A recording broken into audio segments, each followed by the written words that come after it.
acabei de ler o conto Enfeitiçado, da Edith Wharton. Olha, muito legal, viu? Muito bom. Gostei demais. É um conto curto, tem umas 25 páginas, saiu aqui desse livro, né, que vocês viram, um grande livro dos vampiros, da editora Pipoca e Nanquim, que é uma coletânea gigantesca, escrito só por mulheres, e que tem contos tanto contemporâneos quanto contos clássicos. E esse aqui da Edith Wharton é uma história clássica, né? Edith Wharton foi uma autora muito premiada, assim. Ela é bem famosa por ter escrito A Época da Inocência, que eu falei para vocês que é maravilhoso, é um livro muito bom. E aqui a gente tem uma história clássica de vampiros, porque a gente vai ter aqui a nossa protagonista, que é uma senhora mais velha. Já começa a partir daí que vocês sabem, né, que eu tenho um fraco por personagens idosos, esse tipo de coisa, né? Nós temos a senhora Rutledge, e a senhora Rutledge, numa noite de tempestade, mas não uma tempestade de chuva, uma tempestade de neve, muita neve caindo, ela chama numa noite para a casa dela, e a casa dela fica bem afastada, bem longe da cidade, bem no meio do nada mesmo. Ela chama 3 homens, um diácono, um homem de grandes posses, de uma família muito poderosa, e um médico. Ela chama esses 3 para lá, nessa noite, né?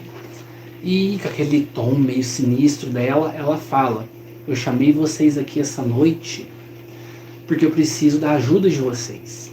E eles ficam: mas o que está acontecendo? É o Sr. Rutledge. O Sr. Rutledge, meu marido, creio que foi enfeitiçado. E os 3 homens ali ficam ali olhando: ah, mas como assim? Por que ele foi enfeitiçado? O que aconteceu? E ela fala: então, meu marido afirma que está se encontrando todas as noites, assim que o sol se põe, numa cabana lá do outro lado do lago, uma cabana abandonada, uma tapera velha que era aos pedaços, com a senhorita Ora o que? Parker? Ora Brand. Aí cai a ficha de um dos homens, porque um dos homens, esse cara, um dos 3 que foi chamado, temos o diácono, temos o médico e temos esse senhor de terras, esse senhor de posses. Esse senhor de posses é o senhor Brand, o pai da Ora. E ele fala: ué, mas a minha filha Ora, ela já foi morta, ela já morreu faz 1 ano. Como que o seu marido pode estar se encontrando com a minha filha falecida? Ela está morta faz 1 ano. O que está acontecendo? Que brincadeira é essa? Que palhaçada é essa? E a senhora Rutledge fala: então, ele está se encontrando, ele afirma isso, e anteontem eu segui ele até essa tapera velha, até essa cabana, essa casa caindo aos pedaços depois do lago, e eu vi ele lá, com a Ora, a falecida, a morta. Aí eles ficam tudo assustados: mas o que está acontecendo? Como assim? Deve ser delírios da senhora, deve ser problemas na mente do Sr. Rutledge. E eles vão e falam: não, então eu vou chamar o Sr. Rutledge aqui. E ela vai, chama o Sr. Rutledge, e eles veem que o homem, antes saudável, cheinho, gorduchinho, com saúde plena, agora está magro, seco, pálido, cadavérico, com olheiras profundas assim no rosto, e meio que, sabe, com a aparência de doente. E meio que, sabe quando a pessoa fica meio letárgica, a pessoa fica meio lenta, fica com o raciocínio lento, com os movimentos lentos? O cara não tá bem. E os 3 homens ali, né, meio céticos, começam a conversar com ele: o que o senhor anda fazendo? E ele fala: eu simplesmente sou atraído para aquela cabana depois do lago, quando o sol se põe. E ele fala: mas como assim o senhor é atraído? O senhor é chamado? Ele fala: não sou chamado, simplesmente vem na minha cabeça alguma coisa que eu tenho que ir para lá. E eu me encontro então com a falecida Ora. E eu não me lembro de nada que acontece lá. Olha pra vocês verem. Olha pra vocês verem. E acontece que o diácono começa a se relembrar de histórias da cidadezinha onde esse conto se passa. E parece que há 30 anos atrás tiveram casos parecidos, de mulheres mortas que apareciam para homens da cidade, para homens da região ali, e esses homens se encontravam com essas falecidas, iam ficando doentes, definhavam e morriam. E aconteceu. E a velha senhora Rutledge, ela fala, vocês lembram quando aconteceu no caso tal, há 30 anos atrás, a única coisa que parou esse feitiço, essa maldição, foi uma estaca no peito da falecida. Porque se vocês abrirem o túmulo da falecida, vocês vão ver que ela vai estar corada, que ela vai estar parecendo viva. E os três caras ficam ali sem entender, o pai da falecida fica, mas isso não é impossível, eu enterrei minha filha já faz 1 ano, como que isso pode estar acontecendo? E o Sr. Rutledge vai e fala, então, vocês se lembram que eu estava prometido para me casar com a Ora? Só que o senhor mandou ela para fora para estudar no exterior e quando ela retornou, eu já estava casado com a minha atual esposa, a Sra. Rutledge. Pois então, quando ela retornou, passou poucos meses, ela faleceu. E desde o dia em que ela faleceu, eu venho me encontrando com ela, mesmo após o enterro dela. Eu venho me encontrando com ela naquela cabana. Eu venho me encontrando com ela lá, naquela tapera abandonada. Eu não sei o que acontece, mas alguma coisa está sugando a minha vida. E eles ficam estarrecidos com aquilo. E o pai da Ora fala, não, a gente tem que ter provas porque isso é incabível, isso é impossível. E o diácono fala, mas você não se lembra que há 30 anos atrás tivemos um caso parecido, que não sei o quê. E a própria senhora Rutledge, ela pega a Bíblia e mostra no Êxodos, e não deixará a feiticeira viver. Ela fala, tá aqui na Bíblia, vocês podem ver, a gente não pode deixar a feiticeira viver, pois ela tá sugando a vida do meu marido. E eles resolvem investigar então. E ele fala que ele simplesmente sente, o Sr. Rutledge fala que ele simplesmente sente a sensação de que ele precisa ir lá. Simplesmente sente. Ele não sabe, não é constantemente, não são todas as noites, são esporadicamente. Mas ele sente essa sensação. Ele sente que amanhã, no mais tardar pôr do sol, a hora já está chamando por ele novamente. Então, eles resolvem investigar. Eles ficam ali de prontidão, ali, a postos ao redor da velha cabana do outro lado do lago, naquela tapera velha. E aquela neve caindo, aquele frio abrasador, aquele tipo de coisa. E o que eles encontram? Pegadas na neve. E o que é bem interessante é que as pegadas são muito leves, muito leves, como se as pegadas mal tocassem o chão, quase que flutuando, quase que sem peso nenhum, o peso de uma alma. Eles encontram essas pegadas. E o pai da Ora, na hora, fica desesperado, meu Deus, mas nem quando a minha filha, nem se ela estivesse viva, as pegadas dela seriam tão leves assim, alguma coisa está muito errada aqui, alguma coisa está muito estranha aqui, isso não é normal. Aí a história vai dar um salto para trás, porque a gente vai conhecer um pouquinho mais sobre a família Brand. E parece que a família Brand tem todo um histórico esquisito de casamento entre primos. E parece que os antepassados da família Brand teve entre eles uma bruxa que foi afogada ali naquele lago, no mesmo lago que fica de frente com essa cabana, com essa tapera abandonada.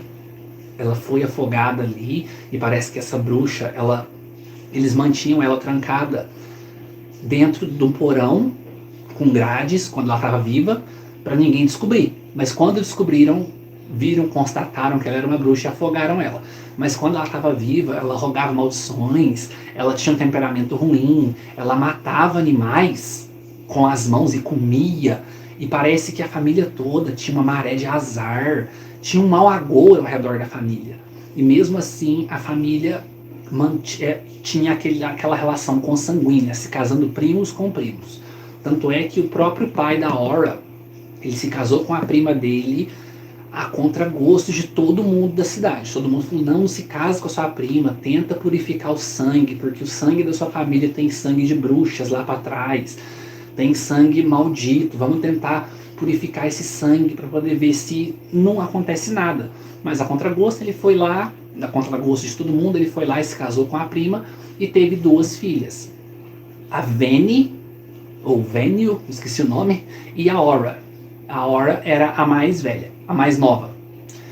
E a história então volta para os dias de hoje e a gente fica sabendo que toda a família do pai da Aura faleceu. A esposa faleceu, a filha mais velha faleceu, a Aura faleceu, ele anda muito doente e aquele negócio da maldição sanguínea parece que está na família firme e forte. E eles então ficam desesperados porque eles veem aqueles passos ali muito leves em cima da neve e eles veem então o Sr. Rutledge caminhando meio que mesmerizado em linha reta rumo à cabana, rumo àquela tapera velha depois do lago onde a antepassada da Aura foi afogada por bruxaria. E a história vai continuar a partir daí, eu paro de contar por aqui. E, gente, que história legal. Gente, que história divertida. A narrativa da Edith Wharton é uma narrativa, assim, muito gostosa de ler. É uma narrativa fácil, é uma narrativa simples, mas não é uma narrativa pobre. É uma narrativa bonita, sabe? É uma narrativa empoada. É uma narrativa, assim, que você vê que tem consistência, sabe? É uma narrativa que você vê que foi bem pensada, que foi bem planejada, que tem toda uma estrutura muito bem feita. O clima ao redor da história é muito legal, tanto o clima ambientacional, né, o ambiente que a história se passa, com essa casa no meio do nada, a senhora Rutledge toda macabra, toda assustada, mas também sinistra, né? Porque a casa dela é escura, só tem a luz da lareira acesa, eles conversando ali no escuro, e esse papo de morta que está se encontrando com o marido e tudo mais, e também o clima que a autora vai criando ao redor de tudo isso, porque tem a parte do cético, né, que o pai se recusa a acreditar que a filha morta está voltando, e tem também essa questão de que os antepassados da família dele já tinham coisas estranhas acontecendo na família.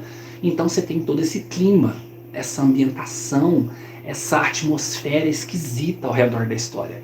E é uma história muito divertida, é uma história muito interessante. O final é bem abrupto. É um conto de 25 páginas e o final acontece assim, a resolução do mistério acontece assim em uma página. É bem abrupto. E eu achei que é até meio anticlimático a resolução. Mas, tirando isso, assim, é muito interessante, porque depois ainda vai ter meio que um pós-fácil, digamos assim, um pós-lúdio, nem sei se essa palavra existe, mas é um epílogo, isso, é um epílogo. Vai ter um epílogo dos acontecimentos após a resolução do mistério. E, mais uma vez, vai se confirmar que tem uma maldição, alguma coisa muito sinistra pairando não só sobre a família da Aura, mas também sobre aquele lugarejo ali. As pessoas continuam morrendo, as pessoas continuam adoecendo, as pessoas continuam falecendo de maneira abrupta e esquisita. E pessoas continuam sendo vistas mesmo depois de enterradas. Olha pra vocês verem, gente. Muito, muito legal. Então fica a dica aí. Ótimo conto de vampiros. A Edith Nesbit é uma autora de mão cheia. Recomendo várias histórias dela. Já li muitos contos dela. Eu li vários contos de fantasmas dela. Ela faz muitas histórias de terror, de fantasmas. Eu queria muito que trouxessem mais contos dela aqui do Brasil. Porque eu tava lendo aqui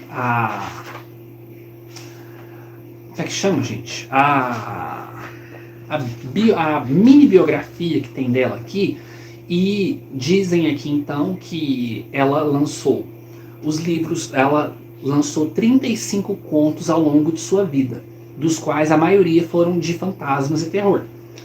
E são eles então, os livros foram reunidos em 4 volumes. Ghosts, lançado em 1957, The Ghost Stories of Edith Wharton, em 1973, The Ghost Filler Stories of Terror and the Supernatural, em 1996, e The Triumph of the Night, em 2008. Olha pra vocês verem, gente, ela teve 4 volumes de histórias de terror reunidas, ou seja, seria uma adição maravilhosa para a literatura aqui no Brasil, né? Trazer mais contos de terror, mais contos fantasmagóricos, mais contos do sobrenatural da Edith Wharton, porque ela é uma baita autora e o pessoal aqui infelizmente conhece ela apenas pela época da inocência, que é magistral.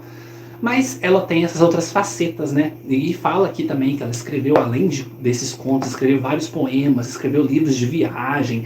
Ela foi muito prolífica. E parece que ela escrevia desde os 9 anos de idade. Mas só foi começar a publicar as suas histórias quando completou 40 anos. Olha pra vocês verem. Ela guardou na gaveta por muito tempo. E então fica a dica aí, baita história, baita livro. História muito divertida, muito legal, com esse clima gótico, esse clima vampiresco que a gente gosta e com essa pegada de vampiros clássicos que a gente gosta. Então fica a dica aí.